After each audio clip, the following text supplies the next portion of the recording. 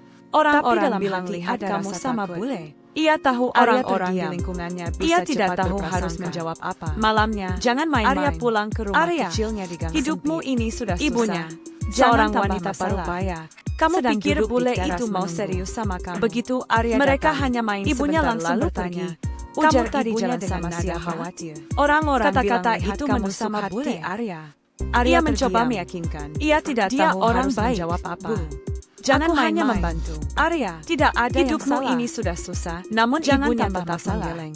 Kamu Hati-hati. pikir bule itu Nak, mau serius sama jangan kamu? sampai kamu yang Mereka kecewa. hanya main sebentar Di lalu sisi pergi. lain, Nina ujar juga ibunya mendapat dengan pesan nada dari khawatir. temannya di Rusia Kata-kata melalui video itu call. menusuk hati Arya. Teman itu terkejut Ia mencoba melihat Nina meyakinkan. begitu senang. Dia orang Kamu baik. dekat dengan Bu. orang lokal. Aku hanya membantu. Astaga, Nina, tidak ada yang salah. kamu itu bisa dapat Namun pria mapan ibunya di tetap Moskow. menggeleng. Kenapa malah Hati-hati. sama pemuda Nak, kampung di sana? Jangan sampai kamu yang kecewa. Nina terdiam. Di Tidak sisi bisa lain, menjawab. Nina juga Hatinya mendapat pesan terbelah. dari temannya di Ia Rusia tahu melalui Arya video berbeda call. dengan laki-laki yang Teman ia itu temui di terkejut Rusia. melihat Nina begitu Justru senang. kesederhanaannya Kamu membuatnya dekat dengan merasa orang dihargai. lokal.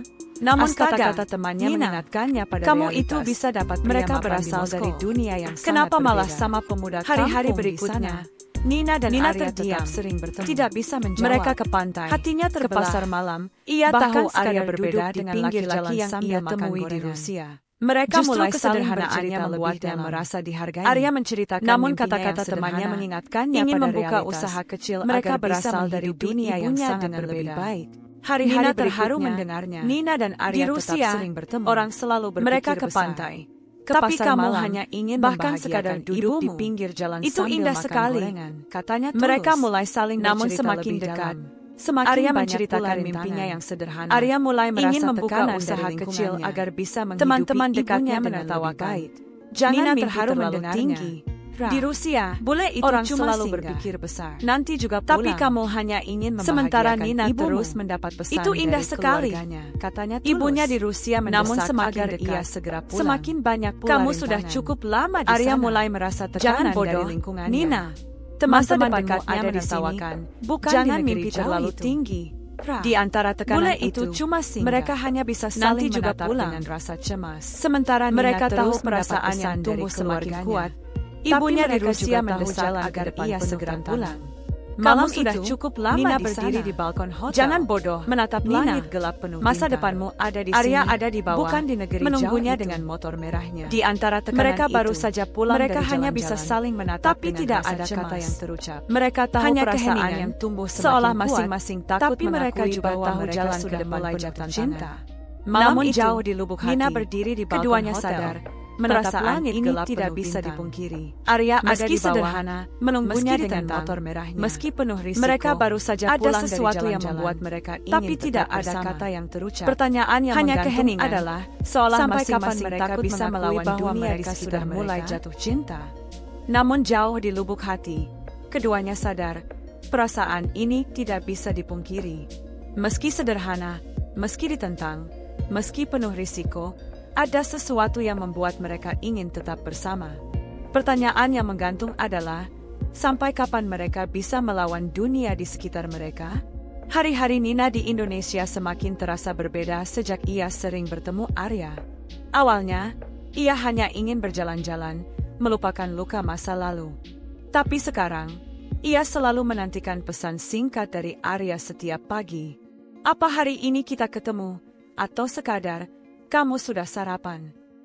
Pesan sederhana itu membuatnya tersenyum, sesuatu yang sudah lama ia tidak rasakan. Arya pun begitu. Sejak bertemu Nina, hidupnya terasa lebih berwarna. Ia biasa menghabiskan hari dengan bekerja serabutan, kadang membantu di bengkel, kadang jadi ojek online. Tapi kini, ia selalu menyisihkan waktu untuk Nina. Ia tahu hubungannya dengan bule itu membuat orang-orang di sekitarnya berbisik-bisik, tapi ia tidak peduli. Suatu sore, Arya mengajak Nina ke rumahnya. Ia ingin memperkenalkan Nina kepada ibunya, meski hatinya penuh keraguan. Rumahnya sederhana, dindingnya sebagian dari kayu, sebagian lagi dari tembok yang sudah kusam. Di halaman ada jemuran baju dan kursi bambu reot. Nina menatap rumah itu tanpa berkata apa-apa. Arya gugup, takut Nina merasa tidak nyaman. "Maaf, rumahku kecil sekali," katanya pelan. Nina justru tersenyum. Arya, di Rusia juga banyak rumah kecil. Aku tidak peduli soal besar atau kecil. Aku peduli siapa orang yang ada di dalamnya. Jawaban itu sedikit menenangkan hati Arya. Ia lalu mengetuk pintu, dan ibunya keluar dengan wajah datar. Wanita itu memandangi Nina dari ujung kepala sampai kaki. Ia memang cantik, bahkan sangat cantik, dengan rambut pirang dan kulit putih yang jarang terlihat di kampung itu. Namun, ibunya tidak langsung ramah. "Ini Nina, Bu. Teman saya dari Rusia," kata Arya canggung. Ibunya hanya mengangguk kecil. "Silakan masuk." Di dalam rumah, suasana hening. Nina mencoba tersenyum, tapi ibunya tidak banyak bicara. Ia hanya menyajikan teh hangat. Nina berusaha menyapa dengan bahasa Inggris, tapi ibunya tidak paham. Arya harus menerjemahkan. "Aku merasa ibumu tidak suka padaku," bisik Nina dalam bahasa Rusia ketika ibunya masuk ke dapur. Arya menunduk. "Bukan begitu. Dia hanya khawatir. Dia takut kamu tidak serius." Nina terdiam. Ia bisa memahami. Dari luar, hubungan mereka memang aneh. Seorang wanita asing dengan pemuda sederhana di kampung. Ia sendiri masih bingung bagaimana harus menyebut hubungannya dengan Arya. Malam itu setelah Nina pulang, ibunya langsung menegur Arya. "Kamu serius dengan bule itu? Jangan bodoh. Dia hanya singgah. Hatinya tidak akan tinggal di sini." Arya mencoba menjelaskan. "Dia berbeda, Bu. Dia baik, tulus. Aku merasa nyaman dengannya." Ibunya menghela napas panjang. "Kenyamanan itu tidak cukup untuk hidup. Kamu harus realistis, Arya." Kata-kata itu membuat Arya gelisah. Ia tahu ibunya benar dalam banyak hal. Hidup tidak bisa hanya mengandalkan rasa nyaman. Tapi ia juga tahu perasaannya pada Nina bukan hal sepele. Di sisi lain, Nina juga menghadapi tekanan. Ibunya di Rusia semakin sering menelpon, mendesak agar ia segera pulang. "Nina, cukup sudah liburanmu. Kau harus melanjutkan hidupmu di sini. Ada pekerjaan menunggumu, ada keluarga yang peduli. Jangan buang waktumu di sana." Nina mencoba beralasan. "Aku masih ingin di sini beberapa minggu lagi." Tapi ibunya tidak sabar. "Jangan bilang kau dekat dengan seseorang di sana. Nina, kau bukan anak kecil lagi. Jangan sampai membuat keputusan bodoh." Setelah panggilan itu, Nina menangis di kamar hotelnya. Ia merasa terjebak di antara dua dunia. Hatinya ingin tetap bersama Arya, tapi logika dan tekanan dari keluarganya membuatnya ragu. Keesokan harinya, ia bertemu Arya di pantai. Ombak bergulung, suara angin kencang, dan matahari terbenam perlahan. Mereka duduk di pasir, berdiam diri cukup lama sebelum akhirnya Nina berkata, "Aku takut, Arya." Arya menoleh. "Takut apa?" "Takut kalau semua ini tidak nyata. Aku takut kalau aku mulai jatuh hati, lalu aku harus pergi. Aku tidak ingin melukai diriku sendiri lagi, dan aku juga tidak ingin melukaimu." Arya menatap laut sejenak sebelum menjawab, "Aku juga takut. Aku tahu banyak orang tidak percaya pada kita. Bahkan ibuku sendiri tidak yakin. Tapi aku ingin mencoba, Nina. Karena aku merasa, kamu adalah orang yang membuatku hidup kembali." Nina menatap wajah Arya. Kata-kata itu sederhana, tapi menyentuh. Ia bisa melihat ketulusan di matanya. Tanpa sadar, air mata jatuh di pipinya. Arya menghapusnya dengan lembut, membuat jantung Nina berdebar. Untuk pertama kalinya sejak lama, ia merasa dirinya berharga. Namun momen itu tidak berlangsung lama. Seorang teman lama Arya tiba-tiba lewat di pantai dan melihat mereka. Ia langsung menertawakan. "Arya, kamu benar-benar gila. Kamu pikir bule itu akan menikahimu? Jangan mimpi, Ra." Arya menahan emosi, hanya diam. Tapi Nina bisa merasakan rasa malu di wajahnya. Malam itu, Nina tidak bisa tidur lagi. Kata-kata teman Arya itu terus terngiang.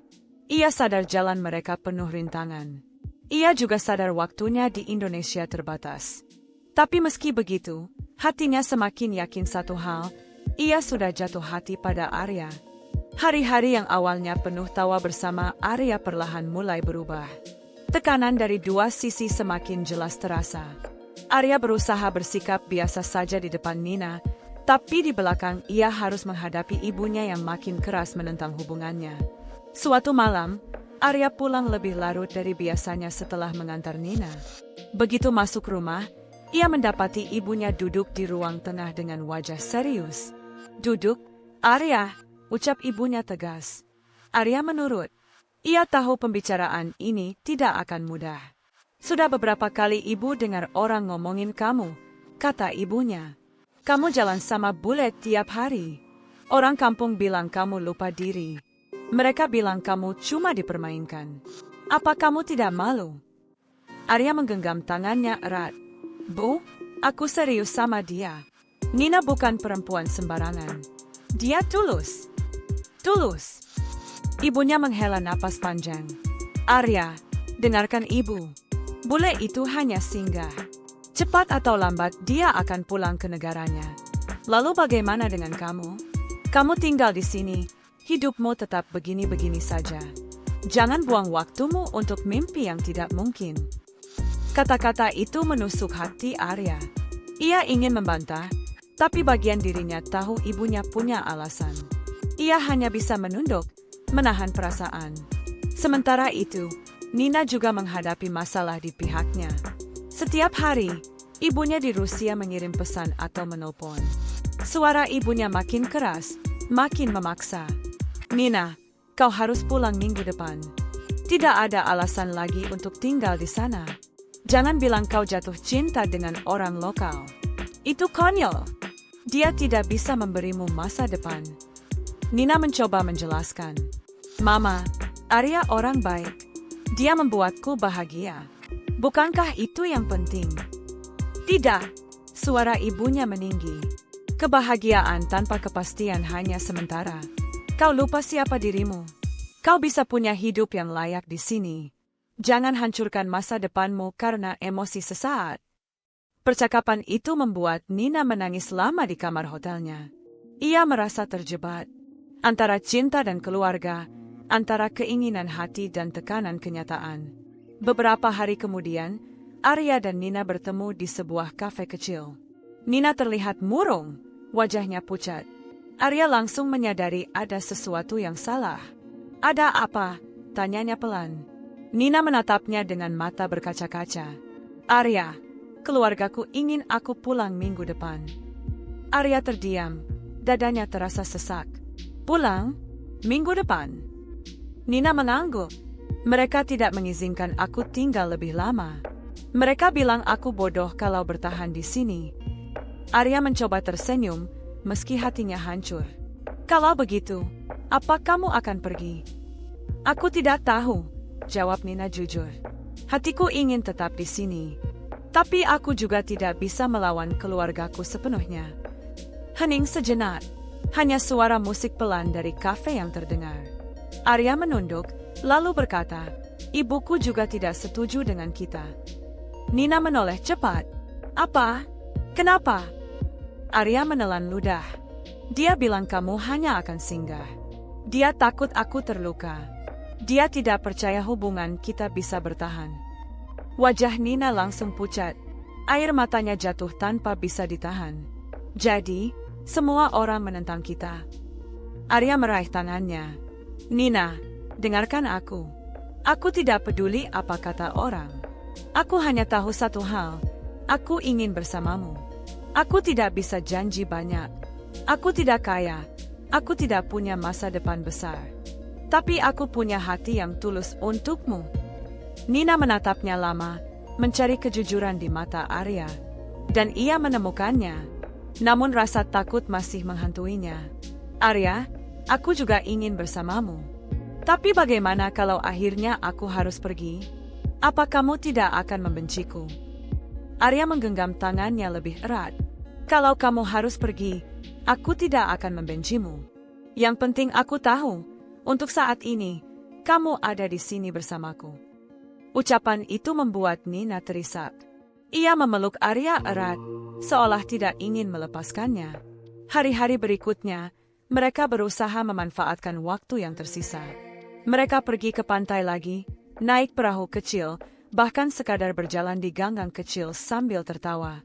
Mereka mencoba menutup telinga dari komentar orang, menutup mata dari kenyataan yang menekan. Namun konflik tidak bisa dihindari. Suatu malam, Arya pulang lebih larut dari biasanya. Kali ini, ibunya benar-benar marah. "Arya, kamu mau sampai kapan begini? Kamu lupa siapa kamu? Lupa keadaanmu? Jangan buang waktu dengan mimpi kosong." Arya akhirnya tak tahan. "Bu, kenapa tidak bisa percaya padaku sekali saja? Aku tahu hidupku sederhana. Tapi apa salahnya aku mencintai seseorang?" Ibunya menatapnya tajam. "Karena cintamu itu akan membuatmu hancur. Kamu pikir bule itu mau tinggal di sini? Tidak. Dia akan pergi, dan kamu yang akan ditinggalkan." Ibu tidak mau lihat anak ibu menderita karena perempuan asing. Arya terdiam. Ia ingin berteriak, tapi suaranya tertahan. Ia hanya masuk ke kamar dan menutup pintu dengan keras. Di hotelnya, Nina juga semakin tertekan. Telepon dari ibunya datang hampir setiap malam. Kali ini suaranya dingin. "Nina, tiket pulang sudah ibu pesan. Kau tidak bisa menolak lagi." Nina terdiam, tak kuasa menjawab.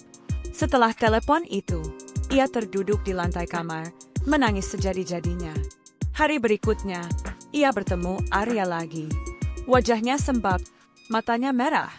"Arya, aku tidak tahu harus bagaimana. Mama sudah memesan tiket pulang. Aku hanya punya beberapa hari lagi di sini." Arya merasa jantungnya diremas. Ia berusaha tetap tegar. "Kalau begitu, kita gunakan waktu yang ada. Jangan pikirkan besok. Hari ini, kamu masih di sini. Itu cukup buatku." Nina menatapnya dengan perasaan campur aduk. Ada cinta, ada bahagia, ada juga ketakutan besar. Mereka berdua lalu berjalan menyusuri pantai, berpegangan tangan, berusaha menahan waktu agar tidak berlalu. Tapi di dalam hati, mereka tahu hari perpisahan semakin dekat, dan tidak ada yang bisa menghentikannya. Hari-hari terasa semakin singkat bagi Arya dan Nina. Setiap kali mereka bertemu, bayangan perpisahan selalu menghantui. Namun, mereka berusaha menutupi rasa cemas itu dengan senyum dan tawa. Pagi itu, Arya menjemput Nina lebih awal dari biasanya. Mereka pergi ke pasar tradisional. Nina tampak ceria melihat suasana ramai, pedagang yang berteriak menawarkan dagangan, serta anak-anak kecil berlari di antara lapak. "Aku suka ini," katanya sambil menunjuk tumpukan buah mangga. "Di Rusia, pasar tidak seperti ini. Semua dingin dan teratur, tapi tidak ada rasa hangat seperti di sini." Arya tersenyum. "Kalau kamu suka, ayo kita beli. Nanti aku kupas buat kamu." Nina tertawa, lalu mengambil beberapa mangga. Mereka berjalan sambil membawa plastik penuh belanjaan, tampak seperti pasangan muda yang sudah lama bersama. Sesaat, mereka lupa akan masalah. Namun begitu malam tiba, kenyataan kembali menghantam. Di hotel, Nina menerima email berisi tiket pesawat. Penerbangan sudah dijadwalkan 3 hari lagi. Ia menatap layar laptop dengan perasaan campur aduk. Air matanya jatuh tanpa bisa ditahan. Ketika Arya datang malam itu, Nina langsung menunjukkan tiket tersebut. "Arya, ini tiketku. Mama sudah membayarnya. Aku tidak bisa menolak lagi." Arya terdiam cukup lama. Ia membaca detail tiket itu, lalu menghela napas berat. Jadi, ini benar-benar waktunya. Nina menutup wajahnya dengan kedua tangan. "Aku tidak mau pergi. Tapi aku juga tidak bisa melawan Mama. Aku bingung sekali." Arya berusaha menenangkan. Ia duduk di samping Nina dan meraih tangannya. "Nina, kamu tidak sendirian. Aku tahu ini berat. Tapi apapun keputusanmu, aku akan menghargainya. Kalau aku pergi, kamu akan benci aku?" tanya Nina dengan suara bergetar. Arya menggeleng pelan. "Tidak, aku tidak akan pernah benci kamu. Aku hanya akan rindu." Kalimat itu membuat Nina semakin menangis. Ia merasa terjebak dalam dilema besar. Keesokan harinya, Arya memutuskan melakukan sesuatu. Ia mengajak Nina ke rumahnya, meskipun tahu risikonya besar. Ibunya mungkin akan marah, tapi Arya ingin Nina setidaknya mengenal keluarganya sebelum pergi. Ketika mereka tiba, ibu Arya terlihat kaget. Wajahnya kaku, tidak menyambut hangat. Namun Arya tetap memperkenalkan. Bu, ini Nina. Dia orang yang sudah sering aku ceritakan. Nina mencoba tersenyum sopan. Senang bertemu dengan ibu. Ia mengucapkannya dalam bahasa Indonesia meski agak terbata-bata. Ibu Arya hanya mengangguk singkat. Silakan duduk. Suasana di ruang tamu tegang. Arya berusaha mencairkan keadaan dengan bercerita tentang pasar, tentang kebiasaan Nina makan sayur asem, bahkan tentang keunikan budaya. Nina juga berusaha bersikap ramah, menjawab pertanyaan dengan hati-hati. Namun, di sela percakapan, ibunya berkata dengan nada tegas, "Nina, kamu sebentar lagi pulang, kan?" Pertanyaan itu membuat Nina terdiam. Ia menunduk, lalu menjawab pelan, "Ya, Bu. 3 hari lagi." Ibu Arya menghela napas lega. "Syukurlah, karena kalau kamu tidak pulang, Arya yang akan susah. Hidup kami tidak mudah di sini. Kami tidak bisa memberi apa yang kamu butuhkan." Nina merasa hatinya sakit mendengar itu. Tapi ia tidak membalas. Ia hanya menatap Arya, yang tampak menahan emosi. Setelah mereka pulang, Arya tampak kesal. "Aku minta maaf, Nina. Ibu tidak seharusnya bicara begitu." Nina menggeleng. "Tidak apa-apa. Aku mengerti. Ibu hanya ingin melindungimu. Sama seperti Mama ingin melindungiku." Malam itu, mereka duduk berdua di tepi pantai, menatap laut gelap dengan suara ombak yang tenang. "Arya, kalau aku pulang, apa kamu akan menunggu?" tanya Nina pelan. Arya terdiam cukup lama sebelum menjawab. "Aku tidak tahu harus menjawab apa. Tapi kalau hatiku masih sama, aku akan menunggu. Entah berapa lama." Nina menunduk. Air mata kembali jatuh. "Aku takut, setelah aku pergi, semua ini hanya jadi kenangan." Arya meraih wajahnya, menatapnya serius. "Nina, apapun yang terjadi, aku tidak akan anggap kamu hanya kenangan. Kamu bagian dari hidupku." Hari demi hari berjalan cepat. 2 hari sebelum keberangkatan, Nina mendapat telepon lagi dari ibunya. Kali ini nada suaranya lebih tegas. "Nina, jangan buang waktu lagi. Kemas barangmu. Ingat, kami menunggumu di rumah." Setelah menutup telepon, Nina menatap Arya dengan wajah hancur. "Arya, aku benar-benar harus pergi. Aku tidak punya pilihan." Arya menatapnya lama. Dadanya sesak, tapi ia memaksa tersenyum. "Kalau begitu, aku akan antar kamu ke bandara. Aku ingin ada di sampingmu sampai akhir." Hari terakhir pun tiba. Pagi itu, Arya menjemput Nina dengan sepeda motor tuanya. Mereka tidak banyak bicara, hanya saling menggenggam tangan sepanjang perjalanan. Di bandara, suasana semakin berat. Nina berdiri di depan pintu keberangkatan dengan koper di sampingnya. Arya berdiri di sebelah, mencoba tegar. "Nina," katanya pelan, "terima kasih sudah hadir di hidupku. Meskipun sebentar, kamu mengubah banyak hal. Kamu membuat aku percaya bahwa cinta itu nyata." Nina menahan tangis. "Arya, kamu juga mengubahku. Kamu membuat aku merasa diterima apa adanya. Aku tidak akan pernah lupa." Mereka saling berpelukan erat, seolah dunia berhenti berputar.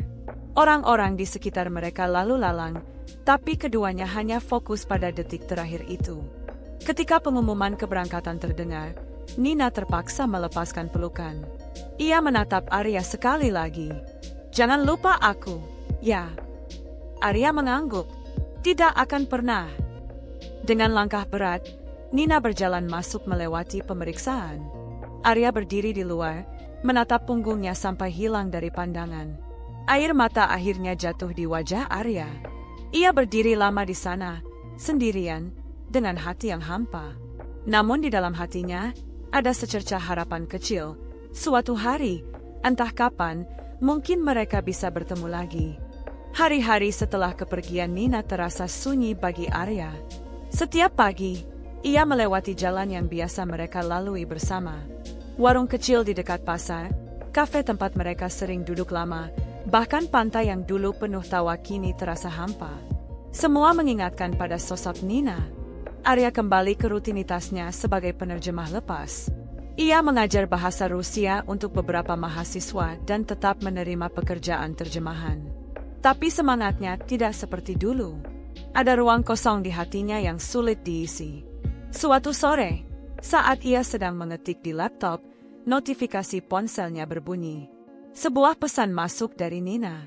Arya, aku sudah sampai Rusia dengan selamat. Tapi hatiku masih tertinggal di Indonesia. Arya membaca pesan itu berulang kali. Air matanya hampir jatuh, tapi ia tersenyum. Ia membalas singkat, aku senang kamu selamat. Hatiku juga masih bersamamu, Nina. Sejak itu, mereka sering berkirim pesan. Kadang lewat teks, kadang lewat video call. Namun jarak ribuan kilometer bukanlah hal yang mudah. Perbedaan waktu membuat mereka sering harus menunggu. Arya kadang bangun tengah malam hanya untuk bisa bicara dengan Nina. Di pihak Nina, hidupnya juga tidak mudah. Ibunya tetap menolak hubungannya dengan Arya. Setiap kali ia menyebut nama Arya, wajah ibunya langsung berubah dingin. Lupakan dia, Nina. Itu hanya mimpi singkat. Kamu punya masa depan di sini. Nina mencoba menjelaskan, tapi ibunya tidak pernah mau mendengar. Akhirnya Nina hanya menyimpan rasa cintanya diam-diam. Ia menulis di buku catatan kecil setiap kali rindu, lalu menyembunyikannya di bawah bantal. Waktu berjalan cepat. 2 bulan berlalu sejak Nina kembali ke Rusia. Hubungan mereka masih terjaga, tapi perlahan mulai terasa berat. Arya kadang merasa Nina semakin jarang membalas pesan. Nina pun merasa Arya terlalu sibuk bekerja. Suatu malam, Arya duduk di pantai sendirian. Ia menatap layar ponselnya yang kosong. Tidak ada pesan dari Nina sejak 2 hari lalu. Ia merasa cemas sekaligus sedih. Apa dia sudah menyerah? Pikirnya. Namun tiba-tiba ponselnya berdering. Nama Nina muncul di layar. Arya segera mengangkatnya. Nina, aku pikir kamu tidak mau bicara lagi. Suara Nina terdengar lemah. Maaf, Arya. Aku sibuk. Mama terus menekanku. Kadang aku merasa lelah sekali. Arya terdiam, lalu berkata, kalau kamu ingin berhenti, aku mengerti. Aku tidak akan menahanmu. Nina langsung menangis. Tidak, aku tidak mau berhenti. Aku hanya butuh kamu percaya padaku. Arya menutup matanya, menahan air mata. Aku percaya, Nina. Aku akan selalu percaya. Percakapan itu menjadi penguat bagi keduanya. Meski jarak memisahkan, mereka masih berusaha menjaga cinta itu. Beberapa bulan kemudian, Arya mendapat kabar baik. Ia mendapat tawaran pekerjaan dari sebuah lembaga budaya yang ingin membuka kelas bahasa Rusia di Jakarta. Posisi itu memberi gaji lebih stabil. Dengan semangat baru, ia mulai menata hidupnya lagi. Ia menulis email panjang untuk Nina, menceritakan kabar baik itu. Nina membalas dengan penuh kebahagiaan. Aku bangga padamu, Arya. Kamu selalu berusaha, meski keadaan sulit. Namun, kebahagiaan itu tidak berlangsung lama. 3 minggu kemudian, Nina mengirim pesan mengejutkan. Arya, Mama sakit. Aku tidak bisa meninggalkan Rusia dalam waktu dekat. Aku harus merawatnya. Arya membalas cepat. Aku mengerti. Keluarga memang nomor 1. Jangan khawatir soal kita. Aku akan menunggu. Hari-hari Nina dipenuhi dengan merawat ibunya. Ia jarang punya waktu untuk menghubungi Arya. Sementara itu, Arya juga tenggelam dalam pekerjaannya. Komunikasi mereka mulai jarang, kadang hanya sekali dalam seminggu. Meskipun begitu, setiap kali mereka bicara, rasa cinta itu masih terasa kuat. Suatu malam, setelah lama tidak saling menelepon, Nina menghubungi Arya. Suaranya terdengar letih tapi hangat. Arya, aku tidak tahu kapan kita bisa bertemu lagi. Tapi aku ingin kamu tahu satu hal. Kamu selalu ada di hatiku. Jangan pernah ragukan itu. Arya tersenyum, meski air matanya mengalir. Aku juga, Nina. Kamu selalu ada di hatiku. Percakapan itu menjadi penutup hari yang panjang. Waktu terus berjalan. Setahun kemudian, Arya berdiri di pantai yang sama, tempat ia sering bersama Nina. Angin laut berhembus, membawa kenangan masa lalu. Ia menatap cakrawala, membayangkan Nina di sisi lain dunia. Mungkin mereka tidak bisa bersama secara fisik. Mungkin jarak, keluarga, dan keadaan terlalu kuat untuk dilawan. Tapi cinta mereka sudah meninggalkan jejak yang tidak bisa dihapus.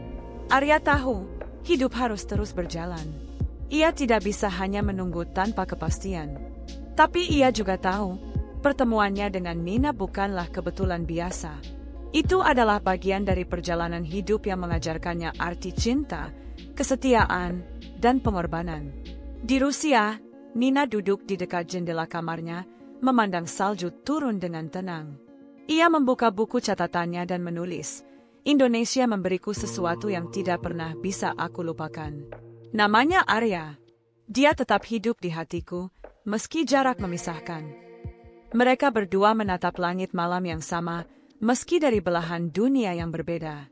Tidak ada janji pasti, tidak ada kepastian akhir. Yang ada hanya cinta yang tulus, yang pernah tumbuh dan mungkin akan selalu ada. Dan disitulah cerita mereka berakhir. Bukan dengan kebersamaan, tapi dengan kenangan yang abadi. Tamat.